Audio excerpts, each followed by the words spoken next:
Γάμα Β21, Σύλλογος Πανοράματος Γαλατσίου με προπονητή τον κύριο Μαρκόπουλο Γιώργο, μαθητές Παντελήνης Νικόλαος, Β' Σωτήρης και Χατζηδιαμαντής Γιάννης.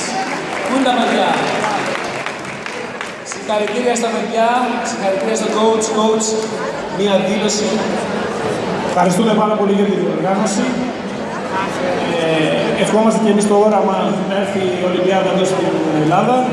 Είναι πολύ σημαντικό για τη χώρα μας. Και ένα μπράβο στα παιδιά. Και μπράβο σε όλους τους μαθητές που πήραν μέρος. Τους προπονητές. Είναι ο καλύτερος προπονητής. Έτσι μπράβο, αυτό είναι. Ορίστε. Ναι, το βραβείο του θα το παραλάβουν και το παραλάβουν το WRO Ελλάς θα το από Δευτέρα με το καλό. Να είστε καλά, συγχαρητήρια παιδιά.